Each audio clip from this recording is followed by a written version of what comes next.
constantly. There it is. So again, I don't know why they included that functionality. You know, maybe it puts it on par with not the Forerunner, but what was the other model that Garmin produced? The Fortrek, something like that. But it does have a lot of other features in it, meant more for hiking. It looks like to me. So I don't like that. I wish you could get to your sport, lock in on running, and not accidentally push a button and find yourself in the longitude and latitude display and having it, finding it difficult to back out of that. Okay. Something I do not like about the Garmin units, and I had a problem with this on both the 205 model that I have, and I still own that, as well as I'm beginning to have on this 305 unit, which is only about a year old. Or if you can see it, the connectors there on the back, these copper-looking things here, that is what fits into the charging cradle up against these to charge and transmit data. Well, these connectors tend to get corroded and make charging and data connection very sketchy sometimes. And what I've had to do is, polish this up. And you can use a polish or you can use toothpaste even to kind of clean it off. But, that's up against that gets very wet when you're running. And if you don't have this type of wristband, then those are right up against your wrist, meaning they get wet constantly. Now, the Globalsat unit here does its charging differently.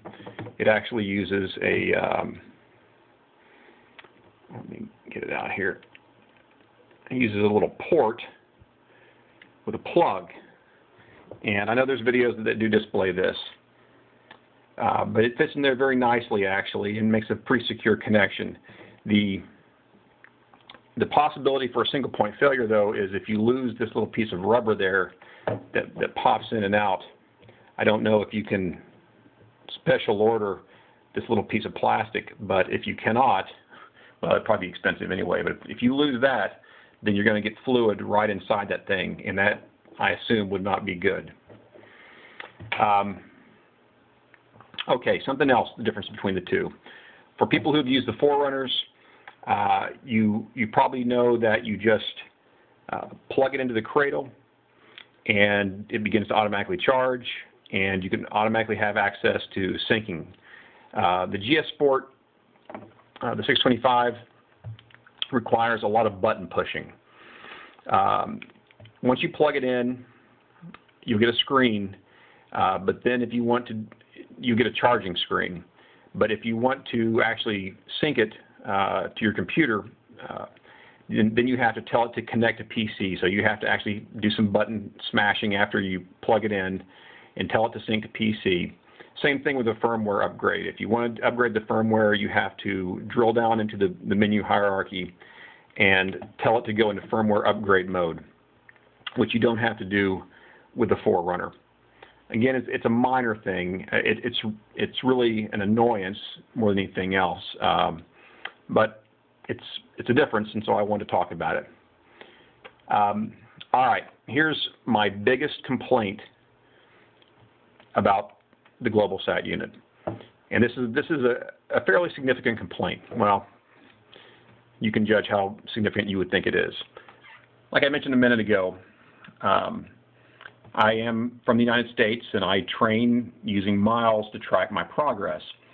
Well, the Globalsat unit, for the first mile that you set, it displays your distance not in fractions of a mile, which would be the norm in how we measure over here. So, I'd like to know if I've gone a tenth of a mile, or 0.15 miles, or a quarter mile, or half mile, or whatever. The Globalsat unit, for the first mile, and only the first mile, shows your distance in feet, which is just not a standard way that, most runners would prefer to know what their first mile is. I have no clue. I can only speculate why the firmware designers did that. If I had to speculate, I would say it's because they're probably more familiar with the metric system, and I really don't know how Europeans and Asians train using these things, if they, if the meter is the basic, type of measurement, and whether or not that's a useful piece of information. Of course, a meter equals about 3 feet. So, I mean, if you are used to using a meter for your first kilometer, you have to multiply that by 3. It just gets confusing. Nobody really uses feet unless you're a track runner and you're short track runner. For most runners, though, you would want it measured differently. So, and now after the first mile, it automatically defaults to the normal sort of annotation. In fact, it actually is better than what the Garmin does, because what the Garmin will do for distances, it will give you your mileage and then the fraction of the mile down to 2 decimal places. So, for example, you'll get 1.25 miles on the Garmin, whereas after the first mile on the Globalsat unit, you could get 1.257, 1.258. So it actually has more fidelity once you cross over the first mile. And that's kind of neat. I mean, it might be a little bit overkill, but it is kind of neat. It's a nice feature, especially when you're doing this dual view and you have this long area here for the information. But the first mile measuring in feet is just silly. It needs to be fixed. Okay, so I took the units out on, I believe, 6 runs, and I wore one on each wrist during the runs. On my last run, which was today, I actually wore a heart rate monitor, both heart rate monitors, because I wanted to check that out as well. The reason I took it on so many runs is because I got some kind of interesting readings, and I wasn't really sure what to make of them. And so before I did any type of review, I wanted to take a look at them over a few different scenarios. And some of the things I found that were kind of interesting. All right, so I'm hoping this is going to be visible on the video.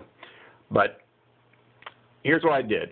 On Sunday, this past week, today is Thursday, I was in the Washington, D.C. metro area, and on 2 runs, well, on the first leg of the run, the Globalsat unit registered a 4.97 mile distance, whereas the Garmin measured 5.01.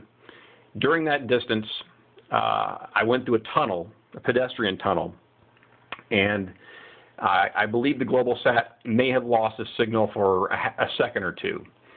But as you can see, the distance is fairly close between the 2. The time between the 2, I tried to turn them on and off as quickly as possible together. I seem to have managed that within 9 seconds. I'm a little bit disappointed that it was 9 seconds, but it was 9 seconds. So what this graph here is, this is an overlay, and I can show you, I'll start off by showing you the speed. So the first one in blue, or the one in blue, is the Globalsat, I believe, and the one in red is the Garmin. So you can see they track fairly well together throughout. I'll turn the Forerunner off. Okay, so this is just the Globalsat, and here it is with the Forerunner laid on top of it. And again, the axis down here at the bottom is the x-axis is the distance, and the y-axis going up here is my speed. I'll turn the speed off, and we'll take a look at the elevation. So you can see it generally it didn't track so well. There's a pretty big deviation between the 2, and I noticed on both units, even while at rest, meaning after I turned them on, let them sync up with the satellites, and I just left them sitting flat on a table, I noticed a fairly major drift in the elevation readings. Now, this isn't a feature I use too often myself, but just it is something that I noted when I tested them, so I'm showing it to you now. I should also note that these first 2 runs I'm going to show you, I did not have the WAAS feature turned on the Globalsat unit, which I did turn on a couple of days later. So that's that. All right, so that was run number 1. I'm going to have to show you run number 2. I'm going to have to get one hand back here.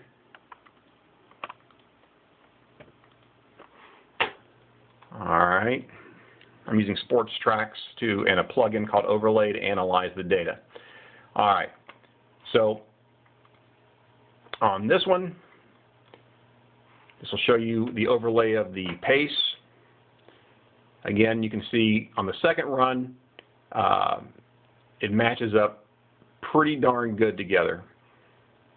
I'm going to turn that off, and I'm going to go to speed. And again, you can see that the deviation is pretty consistent. And here's the elevation. Again, we see a fairly major deviation in the elevation right here. I don't know how to account for it.